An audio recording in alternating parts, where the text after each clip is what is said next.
ओम ओम शांति।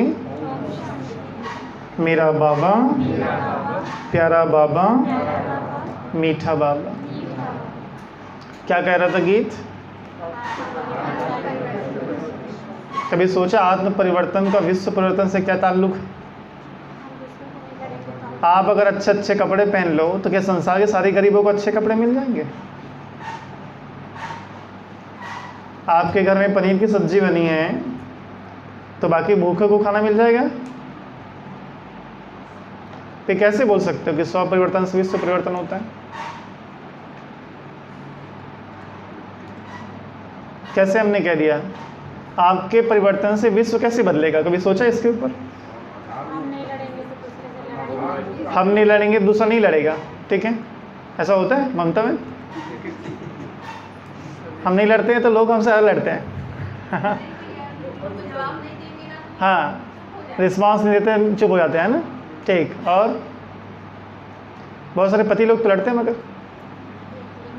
उलझते रहते हैं, हम बिल्कुल छोड़ते नहीं।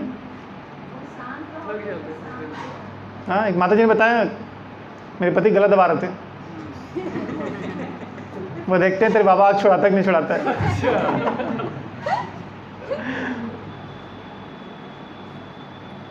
ये जो गीत है ये ना तो साधारण गीत है, ना किसी साधारण भाव से लिखा गया है, और ना किसी साधारण आत्माओं के लिए है। ये गीत उन आत्माओं के लिए है जिनका सिलेक्शन भगवान ने किया। ये गीत उन आत्माओं के लिए है जिन्हें 84 बर्थ इस सृष्टि रंगमंच पर पाकर बचाए। ये गीत उन आत्माओं के लिए है जिनकी मूर्तियों की पूजा मंदिरों में होती है।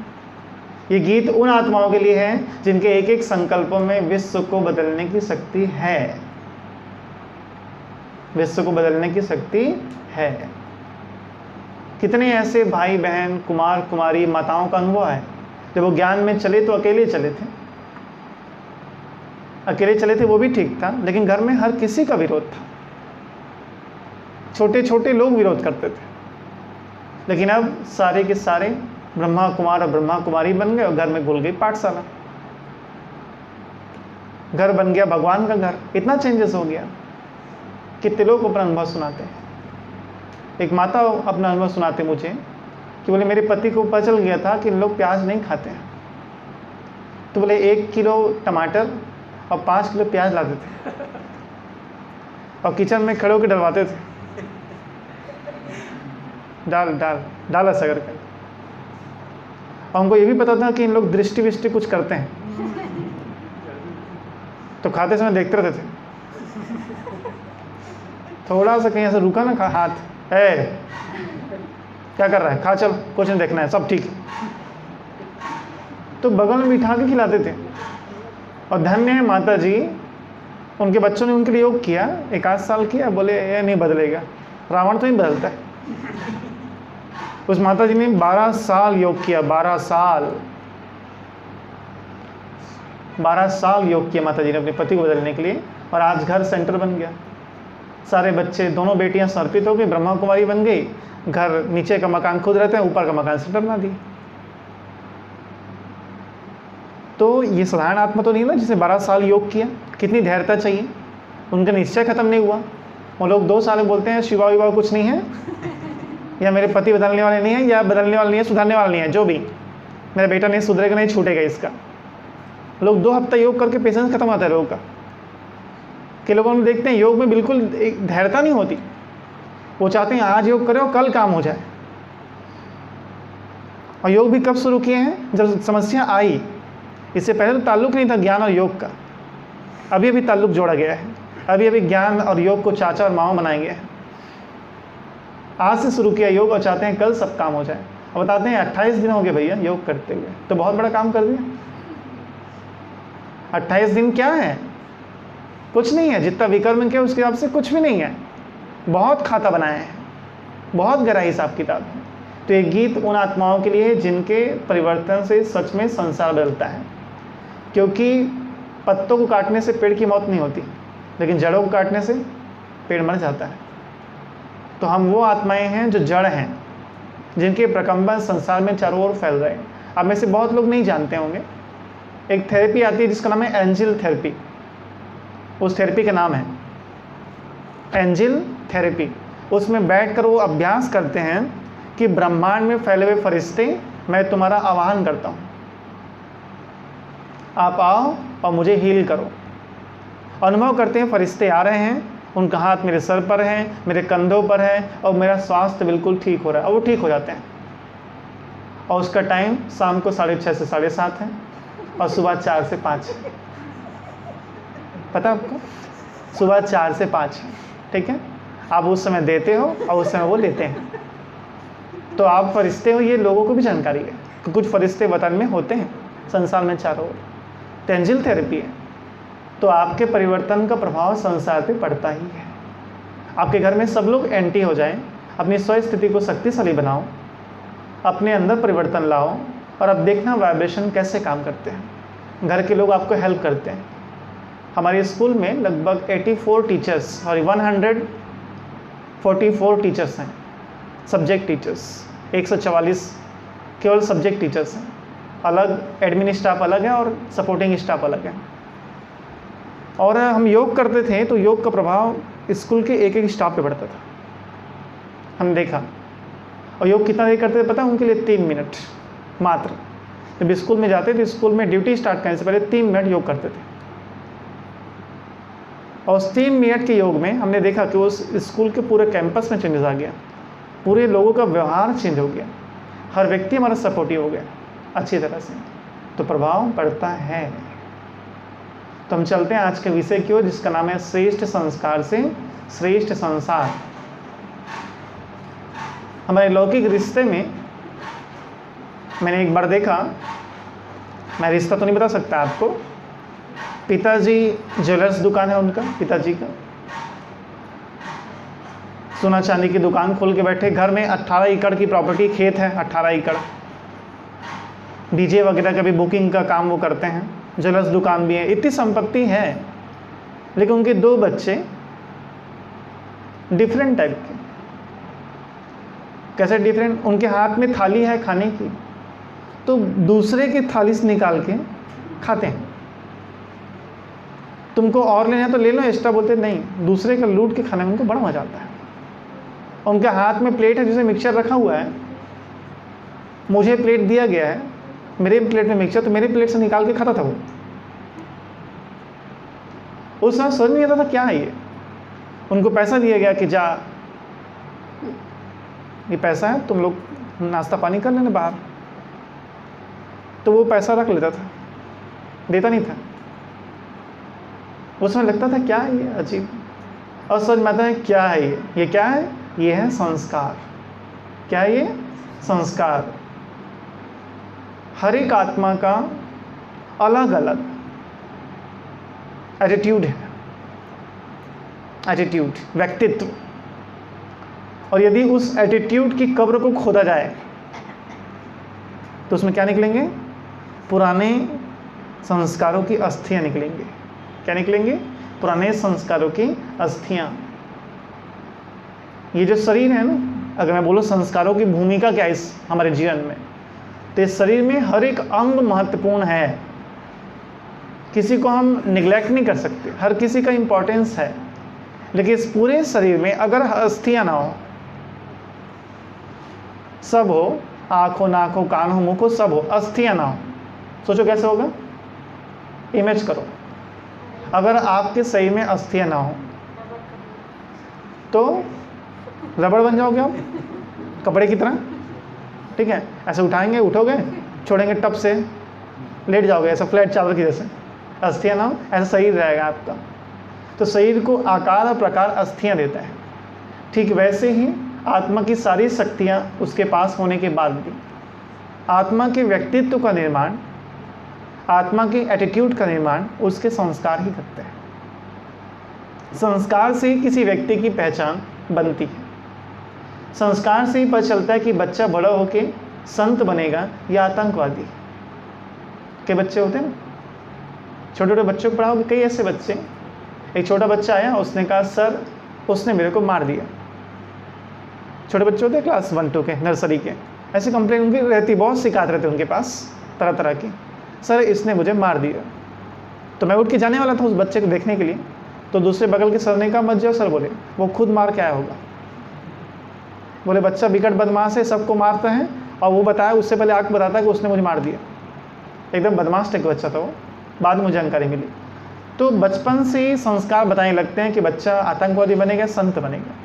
तो संस्कारों का पूरा महत्व है संपूर्ण रूप से, यहाँ तक कि हमारे माता पिता, हमारा परिवार, हमारे आसपास का वातावरण, ये बाहरी संसार है, इन सब के साथ रहते भी आत्मा अंदर एक संसार में रहती है। उस संस्कार का नाम संस्कार है। बाहर की चीज़ों का प्रभाव हमारे ऊपर 5 या 10% पड़ता है, लेकिन अंदर से जो ले करके आए हैं ना, उसका संस्कार बहुत हावी होता है। वाइट ड्रेस में हैं, मुरली भी सुन रहे हैं, ओम शांति कर रहे हैं, भोग भी खाते हैं, योग भी करते हैं, उसके बाद भी जब कोई थोड़ा सा कमेंट्स करें, लगता है गलत, दबा दो इसका, इसने मेरे खिलाफ ऐसा कहा कैसे, इसकी हिम्मत कैसे हुई, ये जानता क्या है मेरे बारे में? कुछ नहीं जानता, लेकिन खुद को जानना है। ये कौन बोल रहा है? आप नहीं बोल रहे हो। ये जो बैठे ना रावण अंदर में, एकदम से कुंडली मार के, ठीक है, एकदम से बैठा है वो, योग करते हैं 24 आवर्स, आपके अंदर के सारे अवगुणों को जागृत करते हैं, हवन करते हैं अंदर बैठ के। ओम ऐम ह्रीं क्लीं चामुंडा विच्चा नमः। जाग, काम विकार जाग, क्रोध विकार जाग, ऐसे झकाझक वो अग्नि जला के करते रहता है तांडव। अब वो बीच बीच में हमारे अंदर जागृत होते रहते हैं और हमारे ऊपर उसका प्रभाव पूरा पड़ते रहता है। और बाप दादा ने तो सीधा सीधा कह दिया है कि इस 5000 वर्ष के ड्रामा में आत्मा अपने संस्कार अनुसार ही क्या करती है? पद की प्राप्ति करती है। हर एक आत्मा कैसे पद की प्राप्ति करेगी? जैसे उसके संस्कार होंगे। जो संस्कार आपके संगम पर नहीं बने हैं, वो संस्कार सतयुग में आपको मिलने वाले नहीं हैं, और जो संस्कार आपके सतयुग से मिलेंगे नहीं, तो आपका सतयुग में जन्म होगा नहीं। ठीक है, बाबा ने तो कितना सुंदर ड्रामा बनाए हैं। 16 कलाओं में से अगर एक कला कम है तो 625 साल बाद आओगे आप संगम सतयुग में। कितने दिन बाद आओगे? 625 साल बीतने के बाद आओगे आप, माना आधा सतयुग निकलने के बाद। अगर एक कला नहीं है तो, और 2 कला नहीं है तो 625 प्लस 625 हो गया 1250, एक युग निकल गया। एक युग निकलने के बाद त्रेता के बाद आ पाओगे। ठीक है, 14 कला वाले। ऐसे कितना बाबा ने टफ सिस्टम बनाया है। तो हमें समझना है संस्कारों को। तो आज मैं संस्कारों की कुछ मुलाकात आपसे कराता हूँ, कुछ नए तरीके से मैं संस्कारों को आपके सामने रख रहा हूँ, अध्ययन के दृष्टिकोण से। कौन से दृष्टिकोण से? अध्ययन के दृष्टिकोण से। संस्कार क्या हैं और कितने प्रकार के हैं, हम उसका साक्षात्कार करेंगे। एक जो कोर्स में सुनाते हैं, मैं उसकी बात अभी नहीं कर रहा। कोर्स में बताए जाते हैं संस्कार 5 प्रकार के होते हैं। ठीक है, अब जिसकी ओर मेरी उंगली जाएगी बताना उसी को है। ठीक है, संस्कार होते हैं 5 प्रकार के। मुझे तो बोलना भी नहीं था, पूछा था आपसे कितने प्रकार के होते हैं। कोर्स में बताए गए अनुसार संस्कार होते हैं 5 प्रकार के। ठीक है, पहला संस्कार क्या होता है बताओ? हैं? मौन रहने के संस्कार। ऐसा इतने धीरे बोलती घर में? कहाँ किसकी मम्मी? हाँ, क्रोध पहला संस्कार। भास्कर भाई, पहला संस्कार कोई बोल दो 5 में से एक। 5 संस्कार में से एक बोल दो। पुरेंद्र भाई, पूर्व जन्म के संस्कार एक हो गया। ठीक है,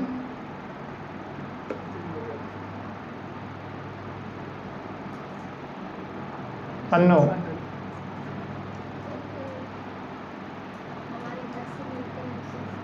घर से मिलते वो वाले संस्कार, खानदानी संस्कार। ठीक, खानदानी संस्कार। और बताओ।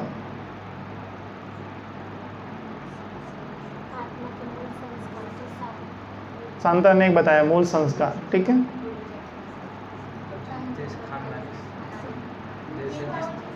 हाँ, विल पावर के संस्कार, अभी तुरंत लेटेस्ट निकाला गया है, ठीक है।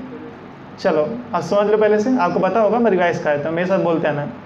पहला संस्कार है मूल संस्कार, जिसमें 7 गुणों के संस्कार आते हैं, सुख, शांति, प्रेम, पवित्रता, ज्ञान, आनंद, शक्ति।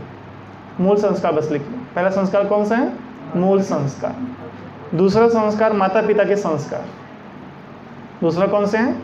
माता पिता के संस्कार। तीसरा है पूर्व जन्म के संस्कार। एक्चुअल में इसका नाम है पुनर्जन्म के संस्कार, क्योंकि एक जन्म का नहीं, कई उसमें इंक्लूड है, ठीक है। तो पुनर्जन्म के संस्कार उसमें इंक्लूड है, सारे जितने लिए आपने बर्थ अब तक के। कितने हो गए?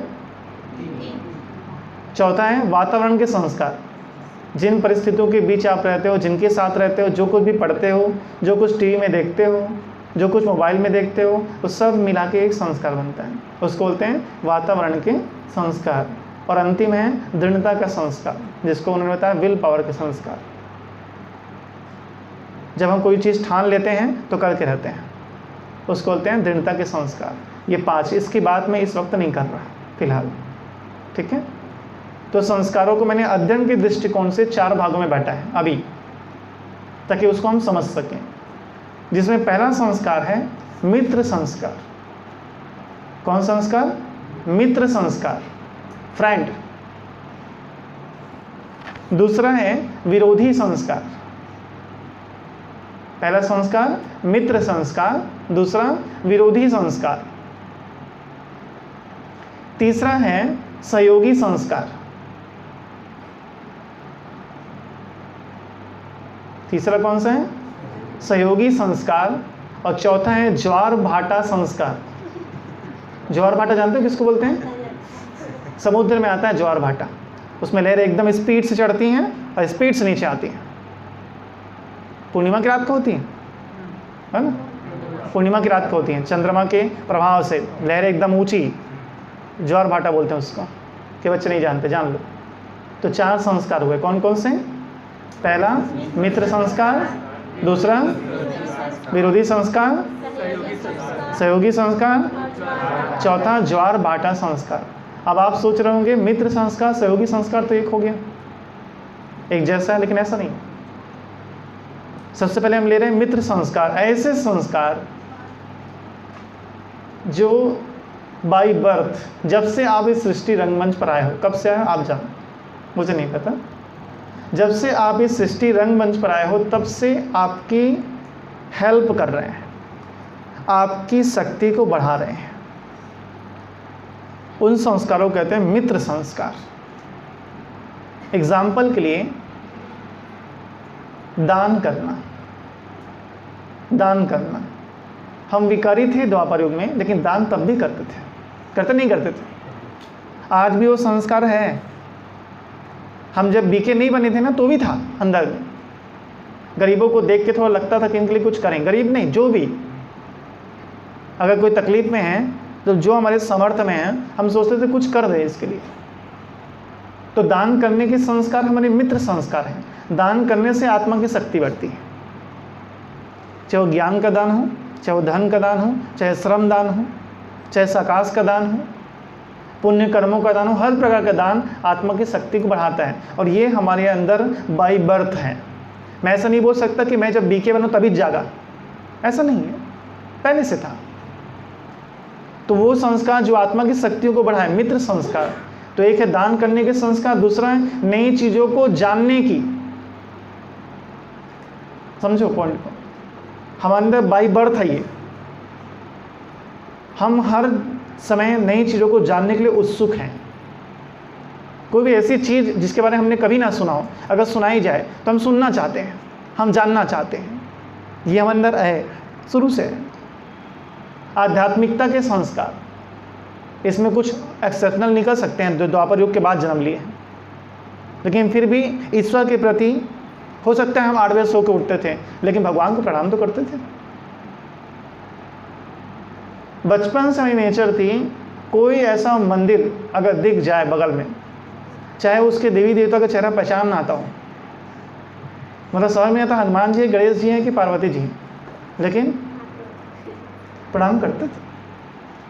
अब बाई मिस्टेक अगर भूल गए तो माफ़ी मांगते थे, अगर आगे निकल गए स्कूल जाते समय रास्ते में कई मंदिर पढ़ते थे, तो रुक कैसे प्रणाम करते थे।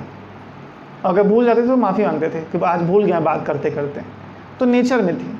तो आध्यात्मिकता हमारे फाउंडेशन में, ये हमारे मित्र संस्कार है जो शुरू से हमारी ये जो एक्टिविटी ऐसा ऐसा करते थे ना, ये भी हमारी भक्ति को पूरी करता था। ये जो आग पता चला हमको, ऐसा ऐसा करने से हम भगवान के पास पहुंच गए करते करते। उस एक एक चीज़ ने हमारी भक्ति को पूरी कर दी और हम भगवान तक पहुंच गए। भले पानी मिला के दूध चढ़ाया, भक्ति तो पूरी हुई। भक्ति तो पूरी हुई।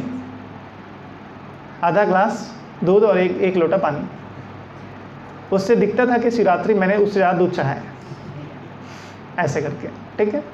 लेकिन भक्ति पूरी हो गई ना। तो आध्यात्मिकता के संस्कार स्वच्छता के संस्कार है कि नहीं। भले मकान कैसा भी हो, अपना सही स्वच्छ रखते हैं, नेचर रहता है। घर से निकलने से पहले 3 बार दर्पण देखते हैं, सब टिप टॉप है कि नहीं, कपड़े वपड़े ठीक है कि नहीं, सब कुछ ठीक है। स्वच्छता के संस्कार हैं अंदर में। शिवाओं के बनने से पहले भी थे, अब वो बढ़ गया, अब वो बेहद में आ गया। वो सूक्ष्म भी हो गया और बेहद में भी आ गया, गहराई भी आ गई, ऊंचाई भी आ गई, अलग सब्जेक्ट है। लेकिन ये हमारे मित्र संस्कार हैं जो हमारे अंदर, हमारे बाय बर्थ अंदर में थे, और इन चीज़ों ने हमारी शक्तियों को बढ़ाया है। शायद इन चीज़ों की वजह से हम भगवान के पास पहुंच गए, है या नहीं।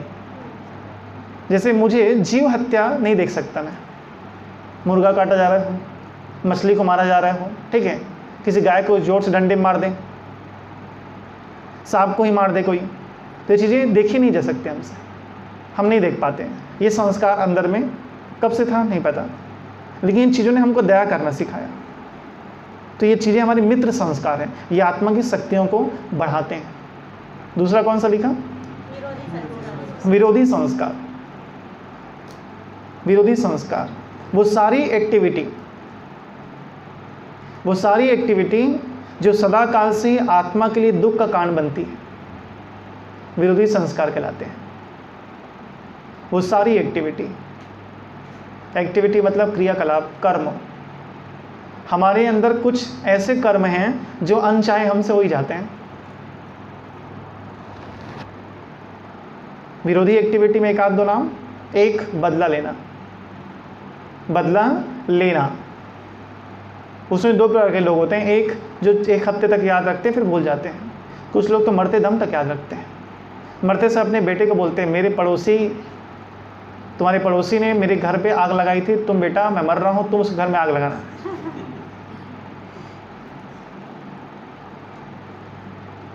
Sparking neglect the burn house, ये क्लास 9th में एक लेसन था, पता आपको, इंग्लिश का लेसन था, बड़े मज़ेदार इसकी कहानी है। एक मुर्गी के नाम झगड़ा हुआ था। वो मुर्गी जो है पड़ोस की मुर्गी थी और वो दूसरे घर में जाके अंडा देके आ गई, और उस एक अंडे की वजह से 2 खानदान 3 पीढ़ी तक लड़ाई की। कोर्ट कचहरी लड़ाई झगड़ा खून खराबा हो गया। लेसन था, लियो टॉलस्टाइन शायद लिखा था उसको। Spark neglected the burn house, छोटी सी चिंगारी अगर निगलेक्ट कर दो तो घर को आग लगा सकती, ऐसे। और लड़ते रहे उन लोग, लास्ट में ख़त्म हुआ जब एक की जान चली गई, तब ऐसा। तो बदला लेने की एक्टिविटी अंदर में भरी हुई थी। ये शत्रु संस्कार में आते हैं हमारे अंदर, हमारी शक्तियों को ख़त्म कर दिए। निराश होना बहनों में कम है, भाइयों में बहुत ज़्यादा आजकल। भाइयों में ये चरम सीमा है, बहुत जल्दी दिल शिकस्त होते हैं। निराश होना शत्रु संस्कार है। बाबा तो यहाँ तक कहते हैं कि संसार भी समाप्त हो जाए, तुम खुशियाँ मनाओ। क्यों? सब आए हैं जाने के लिए, सब कुछ मिला है खोने के लिए, कुछ मिला या ना मिला, भगवान तो मिला साथ निभाने के लिए। वो तो खड़ा है तुम्हारे लिए। तुम बाबा कहते बाबा मुझे छोड़ के मत जाना, बाबा बोलते अरे पगले मैं तेरे को लेने आया हूँ, मैं कहाँ जाऊँगा, और तू भाग के दिखा जरा। पूरी कायनात में कहाँ भागेगा, मालिक तो मैं हूँ त्रिलोकीनाथ। बाबा छोड़ के नहीं जाता। हम कुछ दिन के लिए मन से डिवोर्स ले लेते हैं, बाबा छोड़ के नहीं जाता। निराशा, फिर भी आत्मा के अंदर भगवान को पाने के बाद में निराशा रहती है। ये शत्रु संस्कार है। संसार में कोई ऐसी चीज़ नहीं है जिसके कारण आपको निराश होना पड़े। अब याद रखना, प्रेम बच्चन भाई की क्लास में आई थी, मुझे बहुत अच्छी लगी। दूध फटे ना, दूध जब फटेगा तो पनीर बनेगा। दूध जब फटेगा तो पनीर बनेगा। जीवन में जब कोई घटना घटेगी ना, जीवन में जब कोई घटना घटेगी तब कुछ नया होगा। जब घर के लोग छोड़ के जाएंगे तब तुम जिम्मेदार बनोगे, तब तुम्हारे कंधे में जिम्मेदारी है, तब तुम सीखोगे पैसा कमाना और रिश्ता निभाना, तब तुम सीखोगे लोगों को सामना करना। जब तक सामने में दो बड़े भाई खड़े हों, सब काम करते रहे, तुम तो बेवकूफ़ रहोगे। जब दोनों अपनी अपनी दिशा में भागेंगे और तुम अकेले रह जाओगे, तब तुम्हें संभालनी पड़ेगी जिम्मेदारी, तब तो सीखोगे, तब बनोगे तुम विशेष,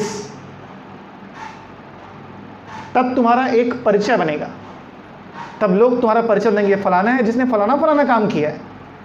ये कब होगा? जब तुम्हें लोग छोड़ के जाएं, जब बुरी परिस्थिति आए, जब गरीबी आए और समस्या का सामना करना पड़े, तब तुम्हारी एक छवि निकलती है।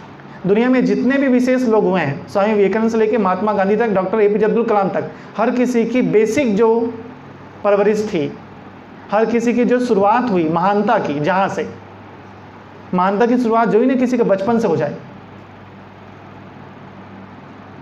मदर टेरेसा की महानता की शुरुआत कब हुई थी? 50 साल के बाद। वो जा रही थी लड़की, उसने देखा, क्या देखा? डस्टबिन में एक आदमी पड़ा है, बड़ा सा डस्टबिन, उसके अंदर एक आदमी पड़ा है और चूहे नोच रहे हैं उसको। वो कुष्ठ रोगी था। उसने देखा और संकल्प किया, आज से मेरा जीवन केवल इन्हीं की सेवा के लिए रहेगा। और मिस टेरेसा मदर टेरेसा बनी। महानता की शुरुआत बचपन से नहीं हुई थी, एक समय पे हुई थी। लेकिन कुछ ना कुछ ऐसे सिचुएशन आते हैं जो आपको महान बनाते हैं, लेकिन निराश हो जाती है आत्मा। तो निराशा भी हमारे शत्रु संस्कार है। तत्काल प्रतिक्रिया क्रिया करना, रिएक्ट करना विद इन सेकेंड। एक ने कुछ कहा और आपने तुरंत गाड़ी उठा के स्कूटी लेके पहुंच गए उस घर, हाथापाई करके आ गया। बाद में पता चला वो किसी और को बोले थे। मार पिटाई करने के बाद पता चला आपके लिए नहीं कहा था, आपके नाम का एक और व्यक्ति था, उसके लिए था। वो तो आपके लिए तो बहुत अच्छा सोचता था, वो बिगाड़ के आ गया। आप तो सब चौपट कर दिए। तत्काल प्रतिक्रिया शत्रु संस्कार है हमारी। ध्यान देना, मुस्कुराओ नहीं, अटेंशन रखो इन बात पे। तत्काल जितने लोग भी रिएक्ट करते हैं ना, विद इन सेकेंड सब नुकसान में जाते हैं।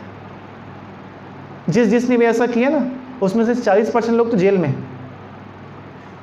40% लोग जेल में हैं, बचे हुए 20% लोग जो हैं हॉस्पिटल में हैं। ठीक है? और उसके बाद जो 40% लोग हैं वो डिप्रेशन में हैं। 100% है नुकसान इसके, 1% भी फायदा नहीं है। तत्काल प्रतिक्रिया करना शत्रु संस्कार हमारे। अपेक्षा,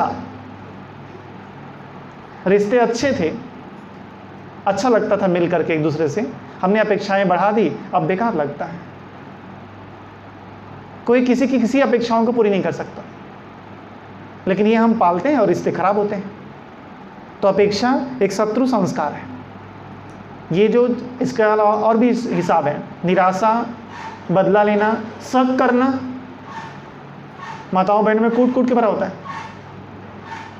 ठीक है? शक करना, तुरंत जो है कितने रिश्ते इसलिए तबाह हो जाते हैं।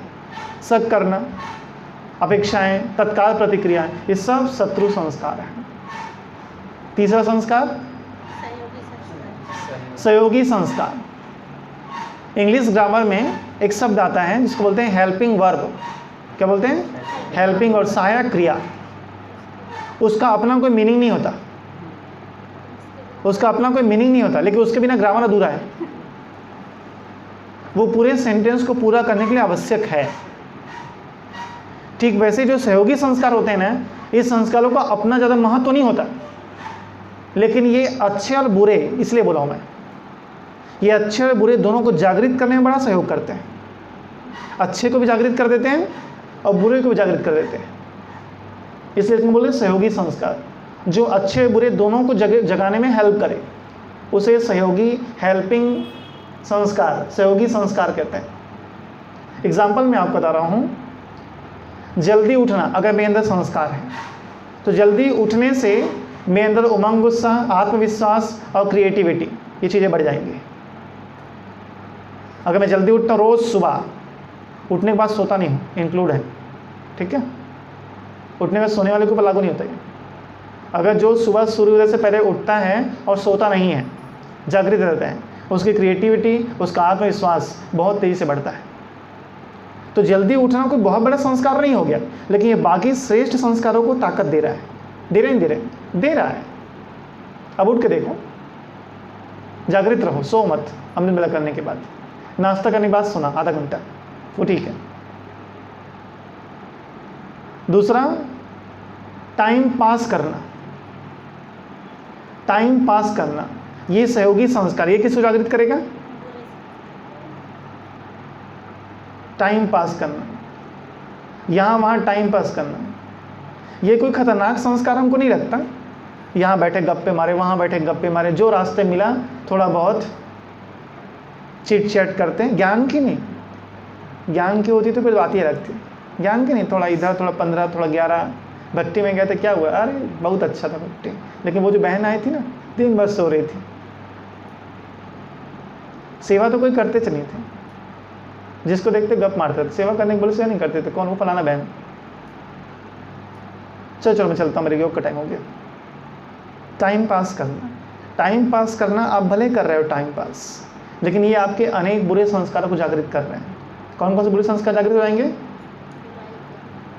टाइम पास करने वाला टाइम में फेल हो जाता है, ध्यान रखना। पहले टाइम पास करने वाला टाइम आने पर फेल हो जाता है। फॉर एग्जांपल मैं आपको दे दूं, माइक में बैठा हूं मैं अभी, इसमें से किसी व्यक्ति का नाम पकड़ के बुला दो सामने अभी, अब शेयर लगा दो, अब क्लास कराओगे आप, अब क्लास कराना है आपको। अगर आपकी चिंतन करने की प्रैक्टिस नहीं है, रेगुलर चिंतन नहीं करते, अध्ययन नहीं करते, बहुत अच्छी क्लास नहीं हो पाएगी। तो आत्मविश्वास में कमजोरी आई। तो टाइम पास करने से आत्मविश्वास में कमजोरी आती है, क्रिएटिविटी खत्म होती है और इन्फीरियरिटी कॉम्प्लेक्स बढ़ता है मन के अंदर। इन्फीरियरिटी माना दूसरों को देखकर ये सोचना कि ये हमसे ज़्यादा अच्छे हैं और हमारा जीवन तो ऐसे ही लल्लू रहा। ये कितने ग्रेट होते आ रहे हैं, हमारे बाद आए थे ज्ञान में, ये बन गया फरिश्ता, अब मेरा ज्ञान उससे नहीं रहा रिश्ता, हम पीछे रह गए। इन्हीं को पूछा जाता है, हमको तो कोई पूछता ही नहीं है। इन्फीरियरिटी कॉम्प्लेक्स मन में बढ़ता है टाइम पास करने से। तो ये जो संस्कार है, सहयोगी संस्कार, ये अच्छे को भी जागृत करते हैं और बुरे को भी जागृत करते हैं। आप अपने अंदर देखना कितने आपके ऐसे संस्कार हैं जो बुरे संस्कारों को ताकत देते हैं। फॉर एग्जांपल मोबाइल चलाना, मोबाइल चलाना बहुत बुरा काम तो नहीं कर रहे हो, खून तो नहीं कर रहे हो किसी का पैसा नहीं लूट रहे हो आप, लेकिन मोबाइल चलाते पता है बहुत लोग चिंतन नहीं लिखते रोज, क्योंकि चिंतन का टाइम तो मोबाइल खाता है। चिंतन का टाइम को खा रहा है, मोबाइल खा रहा है। कितने स्टाइल से हम बोलते हैं स्मार्ट मोबाइल की बहुत ज़रूरत है। मोबाइल हो गया स्मार्ट, चलाने वाला हो गया मूर्ख। आपको बता दूं मैं, अगर 9 लाख ब्राह्मण के पास मोबाइल है तो 9 लाख में शायद 1 लाख ब्राह्मण हैं जो रोज उस मोबाइल में क्लास सुनते हैं। आप देख लेना, ठीक है। भले लोग बोलते हैं पुरुषार्थ में काम आता है, कोई पुरुषार्थ में काम नहीं आता। उससे पहले पुरुषार्थ में होता था क्या? लेकिन लोग यूज़ नहीं करते हैं, 4 दिन यूज़ करते हैं, फिर मिसयूज़ करते हैं, उसके बाद मोबाइल उनको यूज़ करता है। तो मोबाइल चलाना बुरा संस्कार नहीं है, लेकिन मोबाइल चलाने की वजह से ना वो अच्छा क्लास करा पाते, ना उनकी क्रिएटिविटी बढ़ती है, ना उनकी किताब अध्ययन, किताब तो छोड़ ही दिए लोग। माउंट आबू लेके आते 4 पुस्तक, आज तक खोल के देखा उसको, शायद प्रस्तावना ही पढ़े होंगे। कितने सारे ब्राह्मण हैं जो उन्हें ब्रह्मा की जीवनी नहीं पढ़ी अभी तक के। जीवन को पलटाने वाली अद्भुत घटना भाग 1 भाग 2, इसको पढ़े बिना तो ब्रह्मा बाप से बह नहीं सकते। इसको पढ़े बिना ब्रह्मा बाप से बह नहीं सकते, क्योंकि पता नहीं है ब्रह्मा करता क्या था। उसको पढ़ो तब पता चलेगा ब्रह्मा की लाइफ कैसी थी। कितनी इंपॉर्टेंट बुक है। आप इतना नारा लगा रहे हो follow father, follow father, follow father. अरे फादर ने किया क्या था पता है तुमको? फादर ने किया क्या था पता है तुमको? पता कब चलेगा? जब किताब पढ़ोगे। किताब कब पढ़ोगे? जब मोबाइल देवता तुमको छुट्टी देंगे। किताब इसलिए नहीं पढ़ी जा रही है। तो एक संस्कार हमारे अनेकों बुरे संस्कारों को जागृत कर रहे हैं, और उसमें कितनी गंदगी आप सब जानते हो, सबको पता है। अंतिम है ज्वार भाटा संस्कार। ज्वार भाटा मतलब जिस प्रकार ज्वार और भाटा 1 सेकंड में आता है, 1 सेकंड में नीचे आ जाता है, ऊपर चढ़ता है लहरें और नीचे आती है। जो नए बच्चे नहीं जानते, टाइप करना यूट्यूब पे ज्वार भाटा क्या होता है, देखना उसका वीडियो, कैसे समुद्र का पानी ऊपर चढ़ता है और फिर नीचे आता है, ये ज्वार भाटा है। ठीक वैसे ही अचानक कभी कभी हमारे अंदर कोई संस्कार एक्टिवेट हो जाते हैं, अभी तक नहीं थे, वो एक्टिवेट हो जाते हैं और उसके प्रभाव से हमारे अंदर कुछ परिवर्तन होते हैं। कभी कुछ योग्यता जागृत हो जाती है, अचानक कोई बुद्धू बच्चा कवि बन जाता है, धड़ाधड़ कविता लिखता है, अभी तक एक लाइन नहीं लिख रही जीवन में, वो संस्कार एक्टिवेट हो गया और कवि बन गया वो, और सुंदर सुंदर कविताएं लिखते हैं, एक दिन में 3 कविता लिखते हैं। आसान नहीं है कविता लिखना, आपको लगता होगा ऐसे, लेकिन आसान नहीं होता गीत लिखना, कविता लिखना, एक मनोभाव चाहिए, लेकिन लिखाता है वो, संस्कार अचानक एक्टिवेट हो गए। जो बच्चा ज़िंदगी में डांस नहीं किया वो डांस मास्टर बन गया, अचानक एक्टिवेट होता है। एकदम बुद्धू था, इंटेलिजेंट बन गया, बोलना शुरू कर दिया, क्लास करना शुरू कर दिया अचानक से। लेकिन ये उठता भी उतनी तेज़ी से है और डाउन भी उतनी तेज़ी से होता है। ये कुछ दिन चलता है, उसका बंद हो जाता है, नेगेटिव में भी आता है, अचानक से काम विकार बढ़ जाता है। आपको लगता है ऐसा क्या हो गया, मैं तो कुछ नहीं किया, मेरा खान पान शुद्ध है, मुरली क्लास भी रेगुलर है, अमृत बेला भी ठीक है, ये इतने विचार क्यों आ रहे हैं गंदे गंदे मन में? ये ज्वार भाटा संस्कार है, अचानक से एक्टिवेट हो रहे हैं। आपके अंदर आएंगे एकदम फोर्सफुली, और फोर्सफुली आकर आपके ऊपर इसका अपना प्रभाव डालने की कोशिश करेंगे। आपको इस समय घबराना नहीं है, केवल कॉपी पेन लेके लिखना, मैं एक पुण्य आत्मा। जब बुरा एक्टिवेट हो तब ना, मैं एक पुण्य आत्मा हूँ, और वो ज्वार भाटा धीरे धीरे शांत हो जाता है। कुछ समय अपने को टाइम हटाना पड़ता है, धीरे धीरे हमको हटाना पड़ता है। आगे मैं सेशन लूँगा, उसमें इसका और विस्तार पूर्वक जानकारी दूंगा भी जो है। अभी इसको यहीं लेके स्टॉप करते आगे चल रहा हूँ। तो ज्वार भाटा के संस्कार हैं ये। तो हमने ये संस्कारों के कुछ प्रकार देखे, अब हम चलते हैं समाप्ति की ओर। संस्कार क्या है, इसका क्या ताल्लुक है? बाबा की इस महावाक्य समझ में आते हैं कि आप अपने संस्कार अनुसार ही सत्युग में पद प्राप्त करते हो। क्या करते हो? अपने संस्कार अनुसार ही पद प्राप्त करते हो। माता पिता भी आपको वैसे मिलते हैं जैसे आपके संस्कार होते हैं। इसलिए श्रेष्ठ संस्कार का आपके जीवन के श्रेष्ठ संस्कारों से बहुत गहरा ताल्लुक है। जैसे आपके संस्कार होंगे, ठीक है, जैसे आपके संस्कार होंगे वैसा आपका स्वभाव होगा, जैसा आपका स्वभाव होगा वैसे आपके कर्म होंगे, और जैसे आपके कर्म होंगे वैसे वाइब्रेशन बनेंगे, और जैसे वाइब्रेशन बनेंगे वैसा आपके आसपास के लोग आपके साथ व्यवहार करेंगे। कई लोगों के आते ही लोगों को लगता है मूड खराब हो गया, वो आए कुछ नहीं किए बेचारे, लेकिन उसको देखते ही किसी को मज़ा नहीं आ रहा है। कई लोग के आते लगता है कितनी खुशियाँ आ गई, वाइब्रेशन साथ में लेके आएगा कि इसलिए अटेंशन देना है इसके ऊपर। तो हमें अटेंशन रखना है, खास तौर पे संस्कार परिवर्तन किस प्रकार से बदलना है, इस पर और विस्तार से आगे हम चर्चा करेंगे। फिलहाल इसको हम यही स्टॉप करते हैं। तो आइए हम सब मिल करके इस भट्टी में क्या करें, श्रेष्ठ संस्कार से श्रेष्ठ संसार की रचना करें। करना है, कैसे होगा? मेहनत करनी पड़ेगी, ठीक है। ओम शांति।